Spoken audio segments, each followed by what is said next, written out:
On the cross, heaven wasn't silent. What do Michael and Uriel have to do with Lucifer backing off when Christ declared, "It is finished"? In just a few minutes, you'll see what the Bible says, what tradition suggests, and why it matters for your faith today. While Jesus was agonizing on the cross, did you know an invisible war was going down? Archangels positioned, demons panicking, Lucifer terrified. Michael and Uriel's role at Jesus' cross goes way beyond what your eyes can see. Every drop of blood, every moment of silence, every whispered word, it was all part of a devastating divine strategy. Michael protected, Uriel revealed, Jesus executed the perfect plan, darkness retreated, hell trembled, victory was won. Actions that made Lucifer back off deceit for good. Hit the like button, subscribe to the channel. The truth will transform your faith.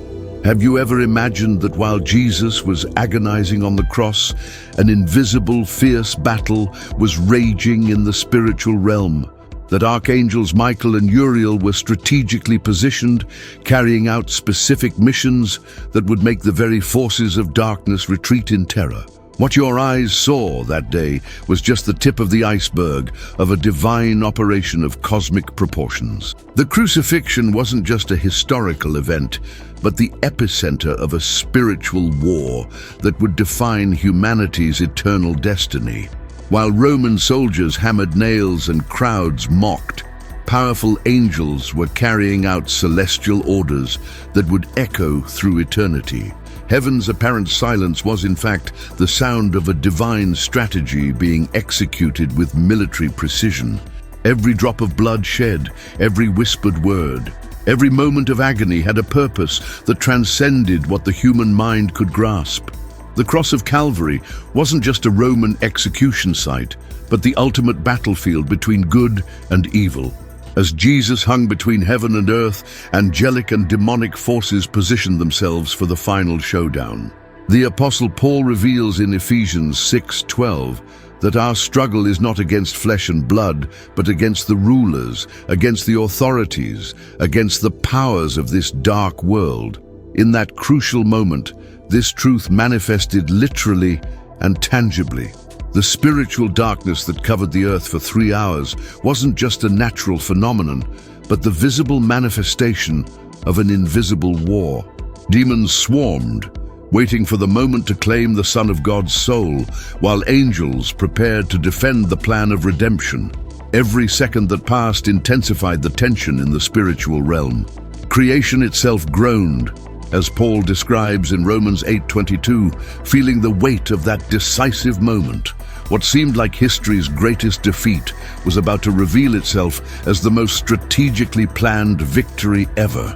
Jesus wasn't just dying, he was executing a spiritual military operation that would catch the enemy completely off guard. The Father's silence wasn't abandonment, but total concentration on the mission.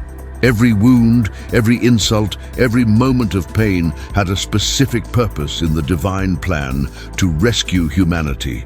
Lucifer and his hosts watched with growing anticipation, believing they had finally defeated the promised Messiah. They didn't understand they were being lured into a divine trap. Jesus' apparent weakness was, in fact, the perfect disguise for history's greatest display of power. What was about to happen would forever shift the balance of power in the spiritual universe.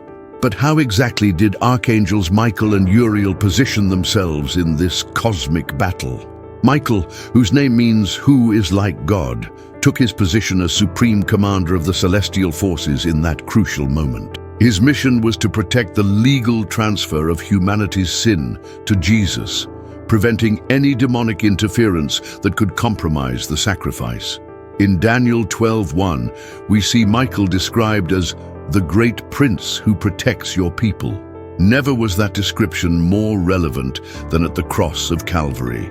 Uriel, the archangel of light and divine revelation, had an equally vital mission: to ensure that the eternal meaning of that sacrifice would echo through the centuries. His role was to enlighten future hearts and minds to understand the magnitude of what was happening. While Michael protected the present, Uriel guarded the future. His presence ensured that the message of the cross wouldn't get lost in the mists of time, but would shine as a beacon for all generations. The coordination between these two archangels was perfect and divine. Michael directly confronted the demonic forces trying to interrupt the atonement process, while Uriel worked behind the spiritual scenes, preparing the way for the revelation of the sacrifice to reach hearts throughout history. As it's written in Hebrews 1:14, angels are ministering spirits sent to serve those who will inherit salvation. The presence of these archangels didn't go unnoticed by the forces of darkness. Lucifer, who knew Michael's power and authority well since his expulsion from heaven, started realizing something was terribly wrong with his plans. The confidence he'd shown during the temptation in the desert began to turn into unease. Why were angels of such magnitude positioned around the cross if Jesus was truly defeated? But what terrified the darkness most was discovering the true power Jesus kept hidden.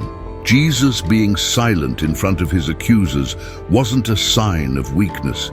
It was the most terrifying display of contained power the universe had ever seen. When Pilate questioned his authority, Jesus replied in John 19:11, "You would have no power over me if it were not given to you from above." Those words revealed a truth that made demons tremble. Jesus chose to be there. His apparent vulnerability was actually a divine strategy that completely messed with the forces of evil.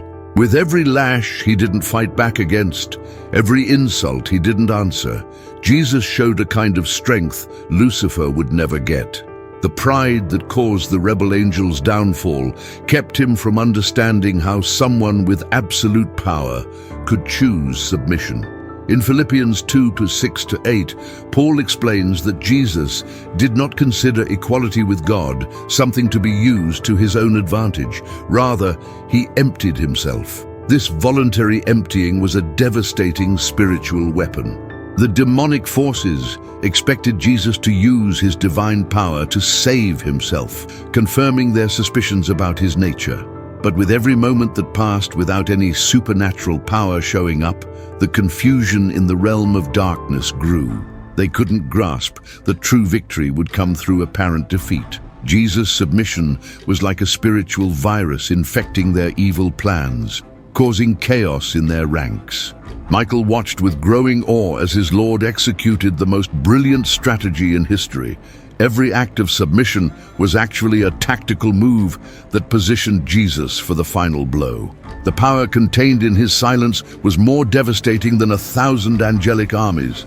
Lucifer was starting to realize he'd been lured into a trap he couldn't escape. Then came the moment Jesus broke the silence with a cry that shook both realms.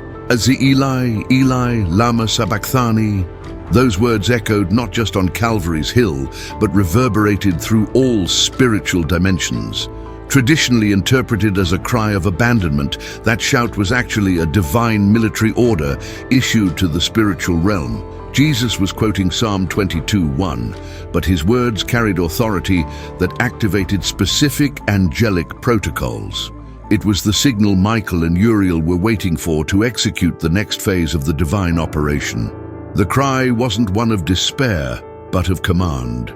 In John 10:18, Jesus had declared, "No one takes it from me, but I lay it down of my own accord. I have authority to lay it down and authority to take it up again." That moment marked the transition from the first to the second phase of the redemption plan. Michael received the order to position himself at the borders of Sheol, while Uriel prepared to light the way Jesus would travel in the realm of the dead. The Aramaic words cut through the air like a spiritual sword, causing instant panic among the demonic hosts.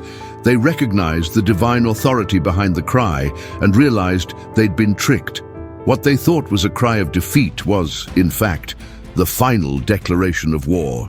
Lucifer felt a shiver of terror run through his being because he knew those words sealed his fate. The temple veil tore from top to bottom at the exact moment of the cry, symbolizing that the way to the Holy of Holies was open. But spiritually, that tear represented so much more. It was the opening of a portal between worlds that would allow Jesus to execute the most audacious phase of his mission. The angels positioned themselves, darkness retreated, and the entire universe held its breath for what was coming next. Because what Jesus would do after his physical death would shock even the angels. When Jesus' last breath left his lips, his spirit didn't descend to Sheol as a prisoner, but as a conquering king invading enemy territory. The realm of the dead, which for millennia had been Lucifer's domain, was about to be invaded by life itself. In 1 Peter 3:19, we read that Jesus went and proclaimed to the spirits in prison. But that proclamation was, in fact, a declaration of victory and a legal takeover. Michael accompanied his Lord to the gates of Sheol, but couldn't enter. This was a mission only Jesus could complete. The archangels stayed at the borders, making sure no demonic force could interfere with the operation. Uriel, in turn, prepared the spiritual illumination that would reveal to all imprisoned souls who it was that walked among them. The light of divine revelation began to shine in the eternal darkness. Jesus' presence in Sheol had an instant and devastating impact on the forces of darkness. Revelation 1:18 records his own words, "I am the living one. I was dead, and now look. I am alive forever and ever, and I hold the keys of death and Hades." That moment marked the legal transfer of authority. Lucifer, who considered himself the prince of death, saw his power ripped from his hands by the one he had underestimated. Jesus' walk through the realm of the dead wasn't silent. Every step echoed with divine authority, every word proclaimed freedom to the captives. The spiritual chains holding the souls of the righteous began to break. Abraham, David, Moses, and all who had died in faith saw the promise being fulfilled before their eyes. The Messiah had arrived, not as they expected, but in a much more glorious way. And then began the greatest prison break eternity had ever witnessed. What went down in Sheol those 3 days was an epic rescue operation. Jesus didn't just visit the land of the dead, he completely flipped it upside down. The souls of the righteous, who'd been waiting for the promise since Abraham's time, started experiencing the first phase of the resurrection. In Ephesians 4:8-9, Paul reveals that Jesus ascended on high, leading captives in his train, referring exactly to this moment when the spiritual prisons were opened and the captives set free. Uriel worked non-stop to light up every soul, revealing the identity of the deliverer walking among them. The light of divine revelation chased away millennia of darkness, and for the first time since the fall, hope shone in the realm of the dead. Abraham recognized the one he'd spoken about in John 8:56. He saw my day and was glad. David understood that his prophecies about the Messiah were coming true right before his eyes. Moses saw the law being perfectly fulfilled by the one who'd given it. The spiritual prison break kicked off in an epic and orderly fashion. Jesus didn't just break chains. He transformed the very nature of the place. What was a prison became a gateway to freedom. What was darkness became light. What was despair became eternal hope. Michael watched from the borders, amazed by the transformation his Lord was bringing about. He'd never witnessed such an absolute yet loving display of power. Lucifer watched in horror as his kingdom was being dismantled right before his eyes. The souls he considered his prisoners were being set free by the one he had underestimated. Every broken chain was a blow to his authority. Every freed soul was a victory he couldn't reverse. The resurrection had started in the world of the dead, not in the tomb, and there was nothing he could do to stop it. But the divine strategy still had the biggest shocker in store. The crucifixion turned out to be the most brilliant strategy ever conceived, planned since before the world was even created. In Revelation 13:8, Jesus is called the Lamb who was slain from the creation of the world, revealing that moment wasn't a divine reaction to sin, but a meticulously crafted plan from eternity. Every detail, every suffering, every apparent defeat was part of a strategy that would catch the enemy completely off guard. What seemed like God's weakest moment was, in fact, the supreme demonstration of his wisdom. In 1 Corinthians 1:25, Paul declares that the foolishness of God is wiser than human wisdom, and the weakness of God is stronger than human strength. Lucifer, with all his cunning, couldn't grasp that he was being used as a pawn in the divine game. His apparent victory was, in fact, the instrument of his own defeat. Michael and Uriel executed their missions with absolute precision because they were part of a plan that transcended time and space. Every angelic move, every protection offered, every illuminated revelation followed a divine script written in eternity. Heaven's silence during the crucifixion wasn't indifference, but total concentration on executing the most important operation in history. All heavenly resources were mobilized to ensure the mission's success. The resurrection that followed was just the public confirmation of what had already been won behind the spiritual scenes. When Jesus walked out of the tomb, he wasn't recovering from a defeat. He was celebrating a victory already accomplished. The keys of death and hell were already in his hands. Lucifer's power had already been broken. The divine strategy had worked perfectly, and the entire universe witnessed the Creator's infinite wisdom. And now, with this revelation in mind, one question remains: how does this change how we see faith? The cross of Calvary will never look the same to you after this revelation. What you thought was just an act of love turns out to be the most brilliant spiritual military strategy in history, executed with divine precision by Jesus, Michael, and Uriel.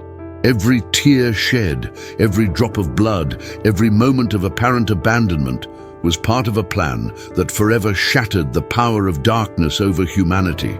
Lucifer wasn't just defeated, he was humiliated for underestimating the power of voluntary submission and sacrificial love. This isn't just some old story, it's a present reality that should transform your life today.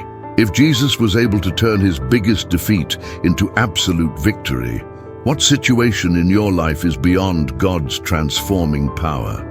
If powerful angels like Michael and Uriel are active behind the spiritual scenes, fighting for you and revealing divine truth, why live in fear or despair? The same divine strategy that conquered death is available to conquer any giant you're facing. Wake up to this spiritual reality and live like someone who knows how the story ends. Victory's already won, and you're part of it. Now you know the truth. Darkness tried to hide for centuries. Michael and Uriel's role at Jesus' cross was key to a victory that was already guaranteed from eternity. If this revelation hit home and changed how you understand Christ's sacrifice, show it by hitting the like button on this video. Your engagement strengthens our mission to bring these deep biblical truths to more people who need to wake up to spiritual reality. Type "Victories already won" in the comments if you get that no matter what battle you're facing today, the final outcome was already decided at Calvary. We want to read your testimony and pray for your needs. Every comment is a declaration of faith that echoes in the spiritual realm and strengthens other brothers and sisters watching this channel. Your words could be the encouragement someone needs to hear today. If you want to keep uncovering the deep mysteries of the scriptures, subscribe to the Biblical Memories channel and hit that notification bell. We've got way more biblical revelations that will transform your faith and awaken your spiritual understanding. Don't miss out on any content that could change your life forever. And since we're talking about God's perfect plan, have you ever wondered, why did Jesus only live 33 years? Discover the incredible reason. This amazing video is linked in the description and in the card that's popping up on your screen right now. Get ready for another revelation that will shake your foundations and show how every detail of Christ's life was strategically planned. Click now and continue this journey of biblical discoveries that will revel